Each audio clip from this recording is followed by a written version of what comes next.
Si je vous dis manipulation mentale, vous pensez au film Inception ou à un épisode de Black Mirror.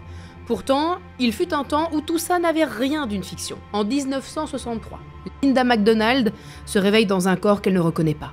Elle sait plus lire, elle sait plus marcher, elle reconnaît même plus ses propres enfants ni ses parents. Et c'est malheureusement pas la seule victime.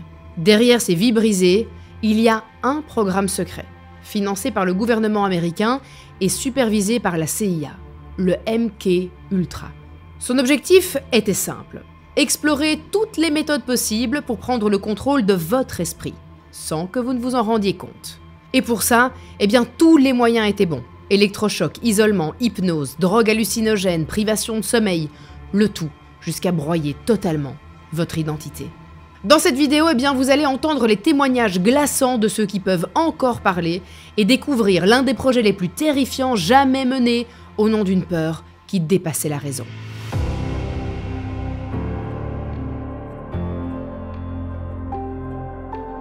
Tout commence en 1942. Alors on est en pleine Seconde Guerre mondiale. L'Office of Strategic Services, l'ancêtre de la CIA, lance une mission confidentielle, celle de trouver un moyen de créer une sorte de sérum de vérité. Le général William J. Donovan réunit alors un comité d'experts. Des psychiatres, des neurologues, des toxicologues, tous avec le même objectif, créer une arme chimique mentale. Pour ce faire, ils vont avoir recours à ce qu'il y a de plus connu à savoir. L'alcool, la scopolamine, la mescaline et même la caféine. Des ressources qui malheureusement ne donneront rien. Finalement, c'est la marijuana qui sera utilisée pour mettre au point un extrait de cannabis très puissant sous la forme d'un liquide n'ayant ni goût ni odeur. L'efficacité de cette substance, baptisée TD pour Truth Drug, sera testée lors d'entretiens avec le personnel de l'OSS et de l'armée américaine avant d'être utilisée de façon opérationnelle. Mais le TD n'a pas tenu ses promesses. Malgré quelques cas où les sujets semblaient plus loquaces ou détendus, les effets restaient inconstants, imprévisibles, voire contre-productifs. La méthode n'était pas assez fiable pour les opérations sensibles. Mais ce fut surtout l'une des premières briques d'un projet bien plus ambitieux et la preuve qu'on pouvait manipuler l'esprit chimiquement. Alors, bien évidemment, les États-Unis ne s'arrêtent pas là.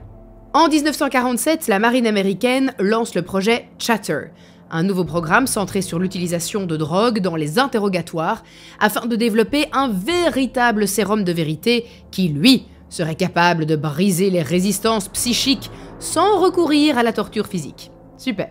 Les expérimentations sont confiées au Dr. Charles Savage, bien son nom celui-là, du Naval Medical Research Institute de Bethesda. Grâce aux archives récupérées après la guerre, notamment les travaux nazis sur la mescaline, les chercheurs espèrent trouver la substance parfaite. Ils testent à nouveau le cannabis, la scopolamine, la mescaline, mais les résultats restent encore une fois aléatoires. Les sujets sont parfois un peu plus bavards, mais parfois surtout très désorientés. Rien de suffisamment fiable et stable. Pourtant, une drogue va bientôt tout changer.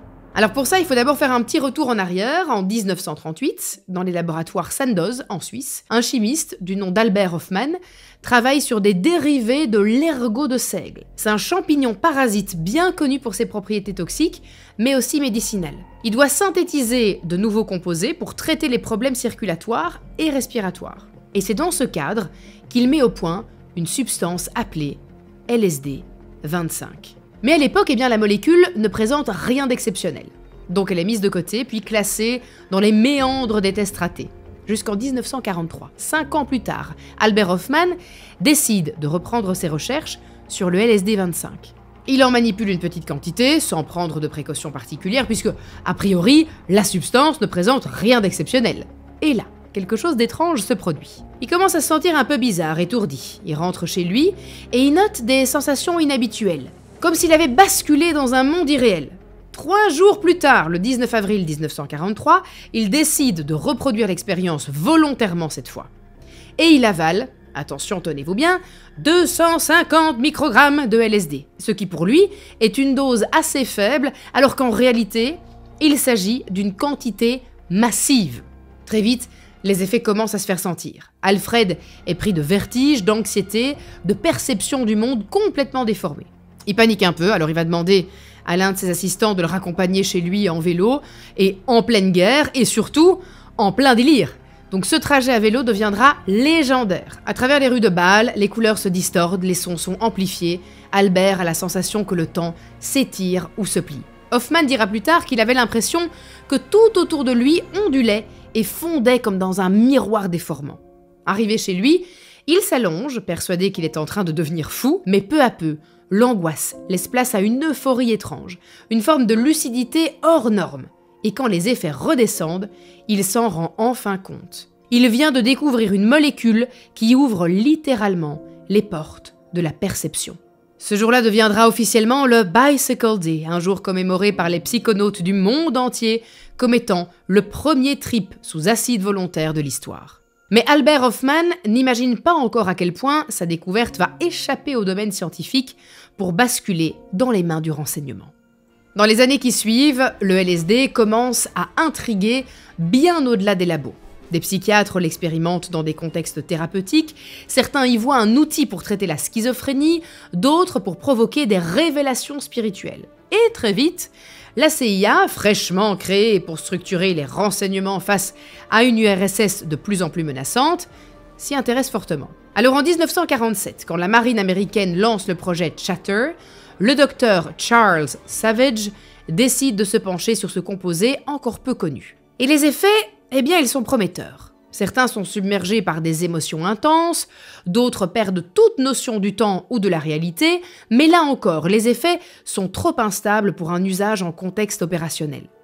Et le temps presse. Dans les années 50, la guerre froide monte en intensité et un climat de paranoïa gagne les plus grandes puissances. La CIA craint que l'URSS ou la Chine ait développé des méthodes psychologiques ou chimiques capables de manipuler les esprits.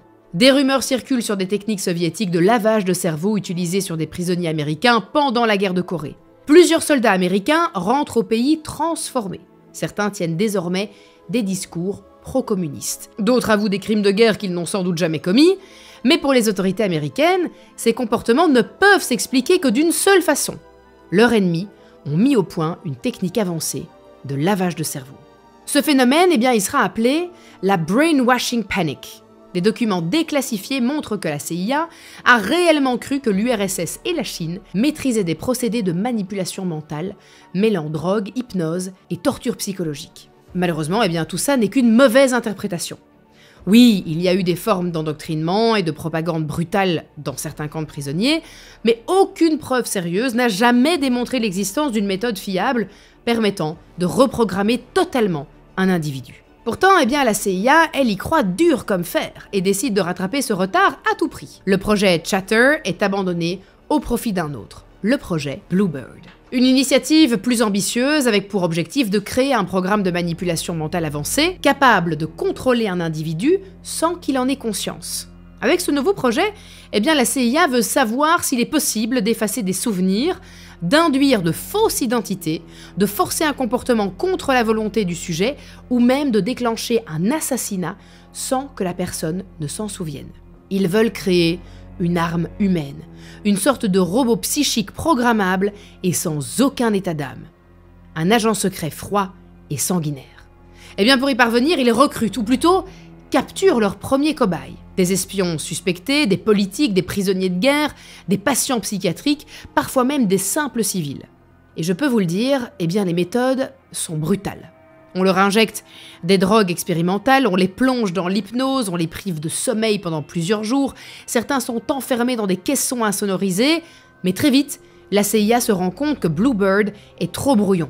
Alors en 1951, un nouveau projet est lancé, le projet Artichoke, avec le même but, mais une approche encore plus directe. On teste de nouveaux cocktails de drogue, LSD, scopolamine, barbiturique. Certains sujets sont mis sous sédation, interrogés, réveillés, puis rendormis encore et encore. Cette fois, eh bien, certains sujets avouent des choses. L'objectif semble atteint, mais la CIA n'est pas satisfaite. Ils ont l'impression de toucher enfin du doigt quelque chose de plus grand encore. La possibilité de reprogrammer complètement un cerveau humain. Désormais, ils veulent créer un agent dormant qu'ils pourraient activer à volonté. Un fantasme qui va mener dès 1953 au projet MKUltra. Et moi aussi, figurez-vous que j'ai un grand projet. Celui d'atteindre le 1 million d'abonnés sur cette chaîne avant mes 40 ans, s'il vous plaît. Et croyez-moi, Ça arrivera grâce à vous plus vite qu'on ne le pense. Allez, je vous sors une histoire incroyable chaque dimanche. N'hésitez pas à rejoindre cette belle communauté.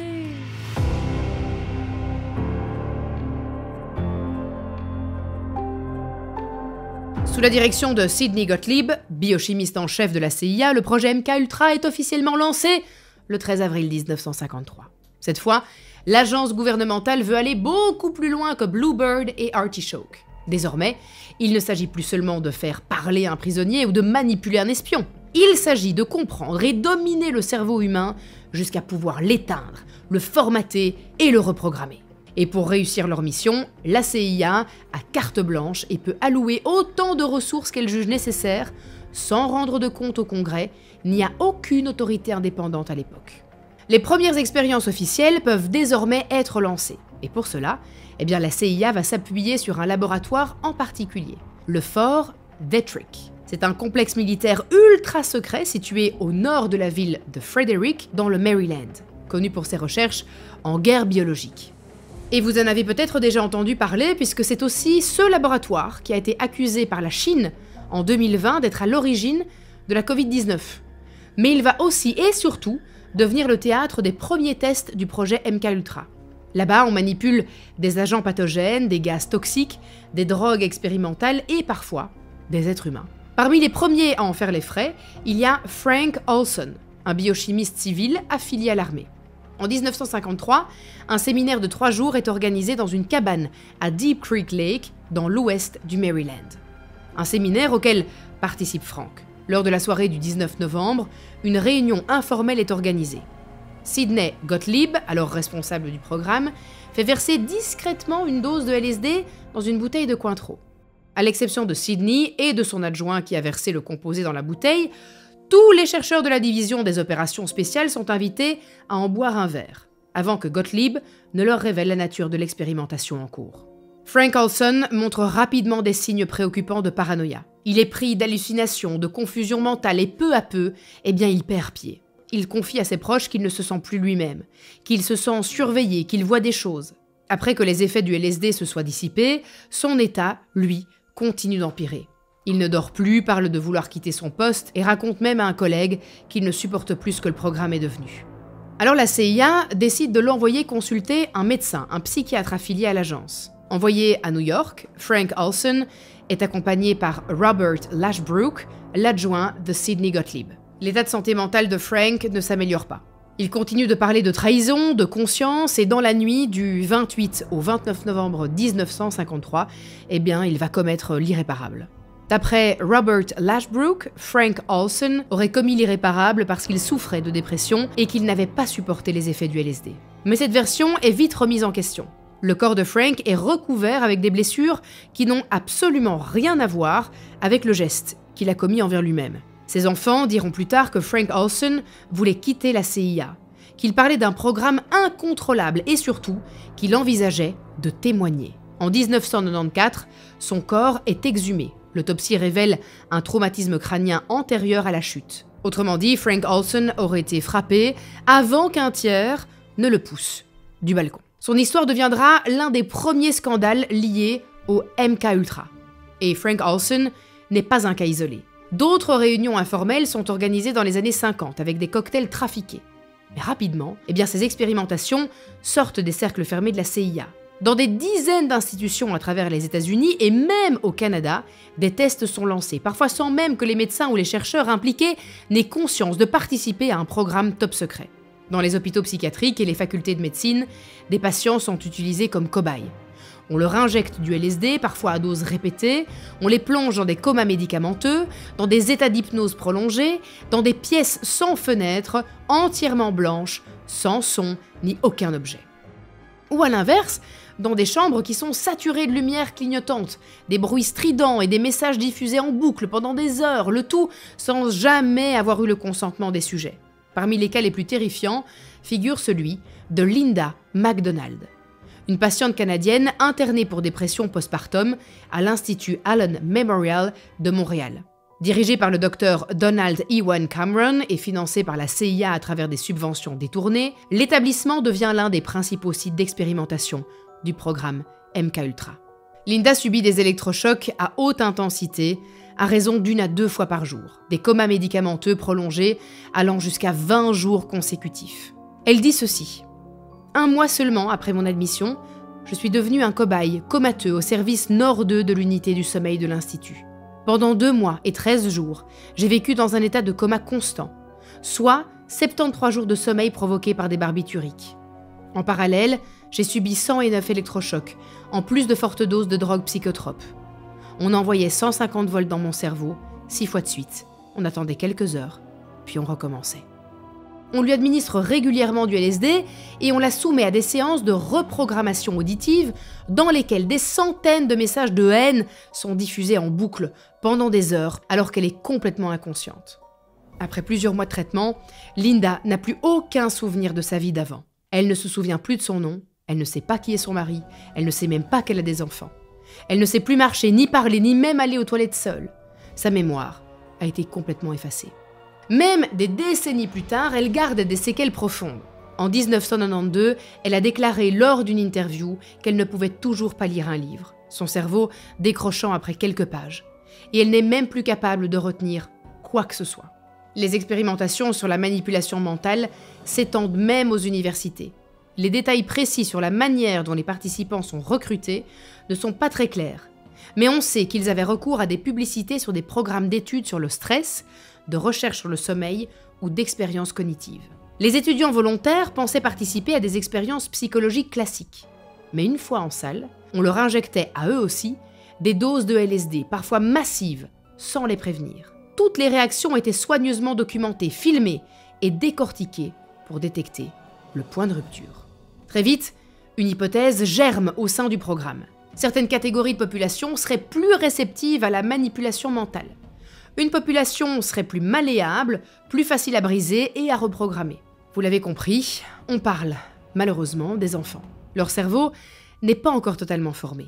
Leur identité est en construction, leur perception du monde est encore fragile. Pour les scientifiques, eh bien, c'est une opportunité en or.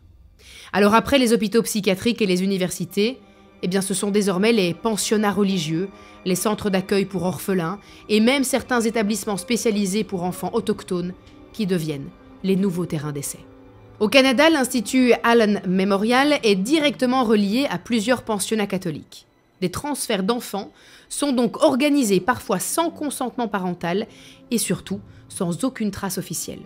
Dans certains cas, ces transferts sont justifiés par des besoins de traitement psychiatrique ou d'évaluation médicale. La frontière entre soins et expérimentation est volontairement floue. Personne ne s'y oppose. Les institutions religieuses, les autorités locales, les chercheurs, tous coopèrent ou laissent faire. Ces enfants, arrachés à leur famille, isolés, souvent victimes d'abus, servent de cobayes, tout cela prenant place dans un vide juridique le plus total. En effet, à l'époque, ni le consentement ni la supervision bioéthique ne sont exigés pour ce type de protocole. Lorsque les détails de ces expérimentations commencent enfin à filtrer dans les médias, une autre rumeur émerge en parallèle. Celle de techniques supposément poussées à leur paroxysme dans des programmes secrets jamais officiellement reconnus. Cette théorie trouve sa source dans le témoignage d'une ancienne victime présumée. Dans les années 80-90, Katie O'Brien publie un témoignage horrible. Elle rapporte avoir été victime d'un projet baptisé le Monarch Programming, un dérivé clandestin du MKUltra dont l'objectif aurait été de programmer des enfants dès leur plus jeune âge pour en faire des espions à personnalités multiples, des agents dormants activés par des mots-clés ou des signaux sonores et des esclaves mentaux à usage sexuel ou politique. Un des enfants dira ceci: « Mon esprit était compartimenté par des traumatismes depuis l'enfance. Chaque traumatisme crée une nouvelle personnalité, programmée pour des tâches spécifiques. Transmettre des messages, avoir des relations sexuelles avec des dignitaires et même s'entraîner à l'assassinat. » Ce récit évoque la création de ce qu'elle appelle des alters, c'est-à-dire des identités secondaires induites par le trauma, chacune ayant un rôle précis. Ce serait une sorte de programmation mentale poussée à l'extrême, où l'enfant serait conditionné à obéir à des ordres sans en avoir conscience. Pour elle, chaque alter avait une fonction précise, et certains étaient utilisés pour transmettre des informations codées à travers un vocabulaire symbolique. Alors ne soyons pas trop conspirationnistes non plus, aucune preuve officielle de l'existence du programme Monarch n'a jamais été trouvée. Mais ce témoignage, aussi controversé soit-il, fait directement écho aux méthodes bien réelles testées au sein du MKUltra, à savoir la dissociation, l'isolement et les stimuli répétés. Et les enfants, eh bien, ils n'ont pas été les seuls à être ciblés. À mesure que le programme s'étend, une autre population devient une cible idéale, les détenus.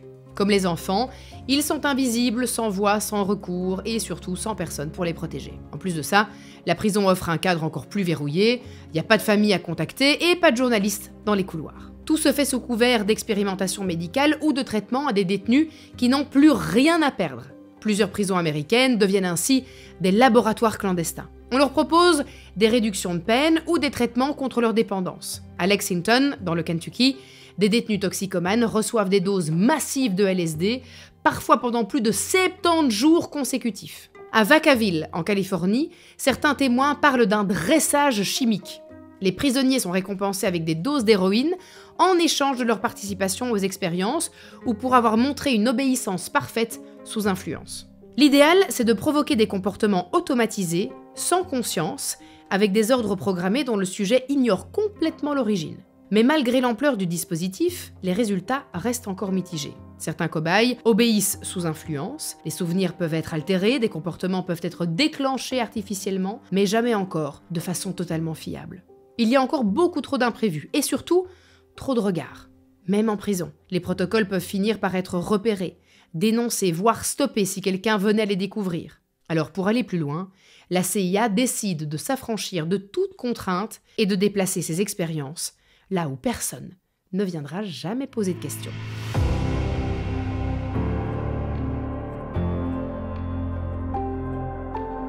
Dans les années 50 et 60, la CIA implante ses propres centres de détention à l'étranger. Des installations secrètes, dissimulées dans des bases militaires ou des hôpitaux sous contrôle américain en Allemagne de l'Ouest, aux Philippines ou encore au Japon. Là-bas, les règles n'existent plus. Les cobayes sont sélectionnés pour une seule raison, leur caractère sacrifiable. Des prisonniers de guerre, des déserteurs et des espions ennemis présumés.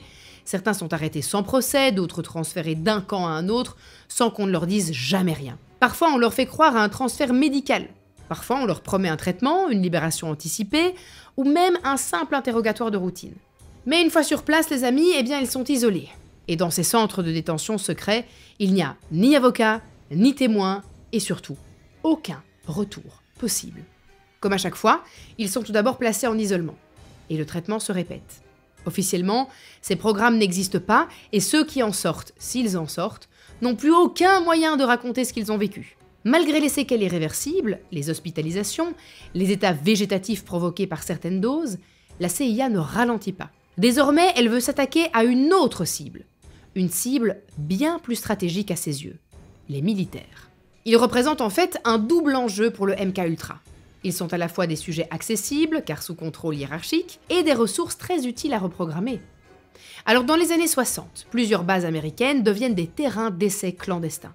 Les soldats reçoivent du LSD à leur insu, parfois glissé dans leur café ou dans leur repas. Ensuite, ils participent à des simulations de guerre psychologiques, des tests de résistance à l'isolement ou des exercices de déprogrammation mentale, sans jamais savoir pourquoi ils sont là. Après les essais, certains soldats présentent des troubles cognitifs. D'autres sombrent dans des états de stress aigus, post-traumatiques, inexplicables à l'époque. Les diagnostics restent flous, mais les médecins parlent de chocs nerveux, de troubles de comportement, mais jamais de drogue ou d'expériences secrètes. Enfin, après 2 décennies d'expérimentation, le projet MKUltra commence à vaciller. En 1973, alors que l'affaire du Watergate secoue l'Amérique, la CIA craint elle aussi que ces opérations secrètes soient exposées. Son directeur de l'époque, Richard Helms, ordonne alors la destruction immédiate de toutes les archives liées au programme. Au total, ce sont plus de 20 000 documents qui ont été broyés et brûlés. Mais probablement à cause de la précipitation, l'opération est bâclée et certains fichiers échappent à la purge. 2 ans plus tard, en 1975, le journaliste Seymour Hersh publie un article explosif dans le New York Times et révèle que la CIA a mené des opérations illégales sur le sol américain, notamment des expériences sur des civils sans leur consentement dans le cadre de programmes secrets, dont le MKUltra. Le Sénat américain lance alors une grande enquête publique sur les abus commis par les agences de renseignement. Cette dernière révèle des pratiques de surveillance illégales. des opérations d'assassinat ciblées et surtout l'existence du projet MKUltra, alors encore inconnu du grand public. L'Amérique découvre qu'elle a pendant 20 ans financé la recherche sur le contrôle mental, souvent au détriment de ses propres citoyens. Et c'est pas terminé les amis. En 1977, un autre journaliste du New York Times utilise la loi sur la liberté d'information et met la main sur des milliers de documents internes qui avaient échappé à la destruction ordonnée en 1973.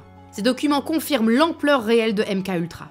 Plus de 150 sous-projets, des expérimentations sur des civils sans consentement, des dépenses non justifiées et l'implication d'institutions prestigieuses, dont des universités et des hôpitaux. En août 1977, une nouvelle audience est organisée au Congrès où des victimes viennent témoigner publiquement. C'est là que l'affaire Frank Olson refait surface. Le MKUltra est officiellement suspendu, mais le mal est fait. La CIA n'a jamais été officiellement condamnée et aucune poursuite pénale n'a été engagée contre ses dirigeants. Frank Olson, mort en 1953 après avoir été drogué au LSD par ses collègues de la CIA, devient un symbole du scandale. Sa famille recevra une indemnisation de 750 000 $, mais la CIA ne reconnaîtra jamais sa responsabilité dans cette tragédie. En 1984, une loi est votée pour l'empêcher de futures recherches secrètes sur des civils sans leur consentement. Le Human Subject Research Protection Act. Mais dans les faits, aucune limite n'est clairement établie et les zones de flou juridique restent nombreuses. Contrairement à ce qu'on pourrait penser, ces méthodes ne vont pas disparaître avec le MKUltra. Elles seront réactivées, modernisées, parfois institutionnalisées, et surtout, elles ne se cachent plus. Beaucoup de ces techniques, inspirées dans des travaux menés dans le cadre de MKUltra, à savoir la dissociation, la dépersonnalisation ou encore la perte de repères, sont encore utilisées dans les années suivantes.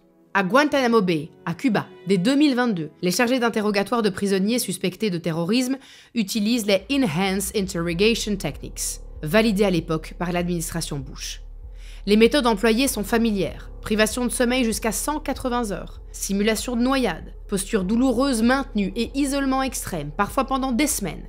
Dans une prison militaire américaine, à Abu Ghraib, en Irak, les révélations sur les tortures infligées aux prisonniers entre 2003 et 2004 provoquent un scandale mondial. Photos à l'appui, on découvre des prisonniers nus, entassés ou attachés, des simulations d'électrocution, de l'usage de drogue et des poses humiliantes après les attentats du 11 septembre 2001, des centres de détention secrets, disséminés dans plusieurs pays comme en Pologne, en Roumanie, en Thaïlande ou en Afghanistan, servent à interroger, isoler et faire parler des suspects de terrorisme hors de tout cadre légal.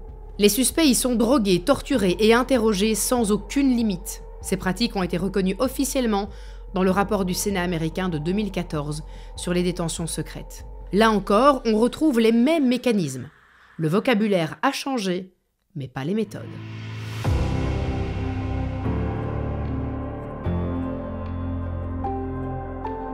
Et le plus troublant, c'est peut-être que finalement, ce n'est pas uniquement une question de stratégie militaire. Parce qu'à l'origine de MKUltra, il y avait un homme que certains agents appelaient le sorcier noir de la CIA, Sidney Gottlieb. Biochimiste brillant, adepte du zen, passionné par les philosophies orientales, il est connu pour être l'architecte de certaines des expériences les plus inhumaines jamais menées sous pavillon américain. Dans son esprit, il ne s'agit pas seulement de manipuler. Lui, ce qu'il voulait, c'était purifier l'individu, détruire l'identité pour créer une coquille vide, prête à être remplie. Il appelait ça la table rase, la clean slate. Et pour atteindre cet état, tous les moyens étaient bons. Drogue, isolement, privation sensorielle, hypnose, privation de sommeil, électrochoc, mais aussi méditation forcée, jeûne prolongé, techniques de dissociation inspirées de rituels mystiques ou voyages psychédéliques guidés sous LSD. Au-delà du projet scientifique, c'est surtout une quête quasi spirituelle. Sidney Gottlieb avait l'ambition de refondre l'âme humaine. Il croyait que si l'on supprimait tous les repères, qu'ils soient sociaux, sensoriels ou identitaires, il était alors possible de reconstruire un individu de zéro. Un peu comme si on pouvait formater un disque dur pour y installer un nouveau système. Et ce glissement idéologique, à la lisière du mysticisme et de la folie scientifique, a ouvert une autre brèche, celle d'un nouveau pan du programme MKUltra, plus spirituel, qui va contaminer d'autres programmes. Dans les années 70, la guerre froide bat son plein. L'URSS et les États-Unis s'espionnent mutuellement à coups de satellites, de taupes et de codes secrets. Mais une rumeur étrange commence à circuler dans les cercles du renseignement. Les soviétiques mèneraient des recherches sérieuses sur la capacité psychique, à savoir la télékinésie, la télépathie et la vision à distance. Alors, je suis tout à fait d'accord, ça ressemble clairement à de la science-fiction. Mais à Langley, eh bien vous l'avez compris, on ne rigole pas avec les rumeurs soviétiques. Alors la CIA décide de créer sa propre cellule de contre-espionnage psychique. Ce sera le début du projet Stargate. Le principe est très simple, je vous le pitch. Utiliser des sujets capables de pratiquer la vision à distance pour obtenir des informations classifiées, situées à des milliers de kilomètres, rien qu'en fermant les yeux. Pour ça, il fallait localiser une base militaire en URSS, suivre un otage retenu au Moyen-Orient, décrire les plans d'un sous-marin nucléaire, le tout depuis une pièce sans fenêtre aux États-Unis. Alors ça semble absurde, et pourtant, l'armée, elle y croit dur comme fer. Tellement qu'elle confie les premières expériences au laboratoire SRI, le Stanford Research Institute, en Californie. Deux figures centrales vont porter le projet. Ingo Swann, un artiste new-yorkais autodidacte et charismatique qui affirme pouvoir voir à distance, et Pat Price, un ancien policier devenu médium. Selon ses propres mots, il peut scanner un lieu n'importe où dans le monde, comme s'il regardait par une caméra intérieure. On leur montre une cible, ils se concentrent et décrivent ce qu'ils voient. Des bâtiments, des formes, parfois des documents, et dans certains cas, les informations sont étrangement exactes. Lors d'une session test, Pat Price décrit des grues, des dômes et une activité souterraine étrange. Des mois plus tard, des images satellites confirment la présence de l'installation presque à l'identique. Alors la CIA continue, puis c'est l'armée qui prend le relais. Et pendant plus de 20 ans, le gouvernement américain finance ce programme psychique à hauteur de plusieurs millions de dollars. Au fil des années, les objectifs évoluent. Suivre des terroristes en fuite, tenter de retrouver des otages, visualiser l'intérieur de laboratoires ennemis, ou même dialoguer mentalement avec des entités non humaines. À la fin des années 80, certains rapports évoquent des tentatives de communication interdimensionnelle. Un glissement progressif vers l'occulte, toujours documenté, toujours financé. Le programme prend officiellement fin en 1995, après une évaluation du Congrès. Les résultats sont mitigés, certes, mais certains cas sont statistiquement impossibles à attribuer au hasard. Aujourd'hui encore, des centaines de pages de rapports Stargate sont consultables, déclassifiés, analysés et décortiqués. Mais une partie des archives reste introuvable et certaines expériences sont encore tenues secrètes.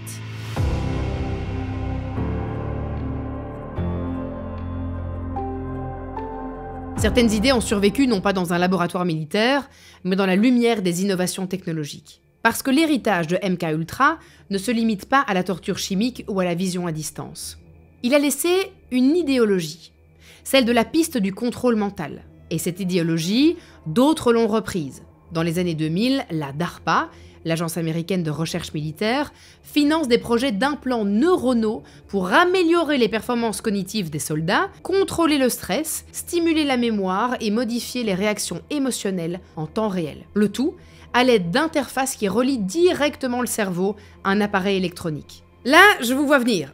Vous croyez très clairement qu'on est dans un épisode de Black Mirror, mais pas du tout. En 2002, la DARPA lance le programme Brain Machine Interfaces, dans le but de permettre à un soldat de contrôler un drone ou un exosquelette par la pensée. En 2010, le projet Subnets voit le jour. Il consiste à implanter des électrodes dans le cerveau des vétérans atteints de stress post-traumatique pour cartographier leurs émotions et surtout les moduler en temps réel. En 2016, un programme appelé Targeted Neuroplasticity Training est lancé. Il vise à accélérer l'apprentissage de nouvelles langues chez les militaires en stimulant électriquement le nerf vague, ce nerf qui relie le cerveau à plusieurs organes et qui joue un rôle primordial dans la régulation du stress et de la mémoire. Grâce à lui, les soldats apprennent plus vite et retiennent plus longtemps. En 2023, Elon Musk annonce que ses premières puces Neuralink ont été implantées chez l'humain afin de soigner la paralysie, restaurer la vue, voire permettre à quelqu'un de communiquer par la pensée avec un ordinateur. Rien à voir à première vue avec le chaos de MKUltra. Ici, pas de torture, pas de LSD ou de chambre d'isolement. La science semble précise, les effets mesurables et les bénéfices sont bien réels. Mais c'est justement ce qui rend la comparaison dérangeante. Parce que l'objectif, lui, reste le même. On parle d'agir sur l'esprit humain sans passer par la conscience, de modifier une émotion, de réduire une peur, d'accélérer une décision et d'altérer une réaction instinctive. En parallèle, d'anciens militaires témoignent de leur retour. Pas seulement du combat, mais de ce qu'ils ont vécu une fois rentrés. Ils parlent d'hallucinations, de perte de mémoire et de migraines chroniques. À chaque fois, on diagnostique chez eux un stress post-traumatique. Certains parlent d'ondes électromagnétiques, de stimulation ciblée et de tests non consentis. Et là encore, aucune preuve officielle. Mais certains font vite des parallèles avec les anciennes méthodes du MK-Ultra. Et pendant que les gouvernements expérimentent, une autre forme de manipulation s'est installée grâce aux plateformes sociales. Facebook, TikTok, Instagram, toutes ont un point commun. Elles exploitent nos biais cognitifs pour capter notre attention. Elles utilisent les mêmes leviers répétitifs que les expérimentations du passé. Elles vous proposent du contenu similaire et répétitif à celui que vous avez aimé. Elles vous stimulent sans arrêt.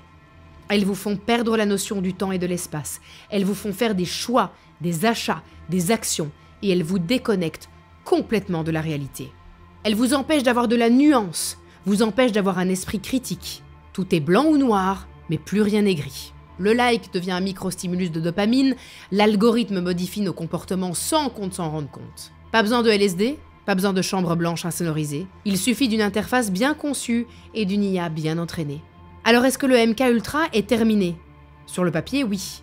Mais dans les faits, certains pensent qu'il a juste changé de nom et qu'aujourd'hui, le contrôle mental ne passe plus par les drogues, mais par la data. On a remplacé les électrochocs par des likes, mais le but reste le même, vous contrôler. Cerise sur le gâteau, on n'a plus besoin de vous droguer de force pour mieux vous manipuler.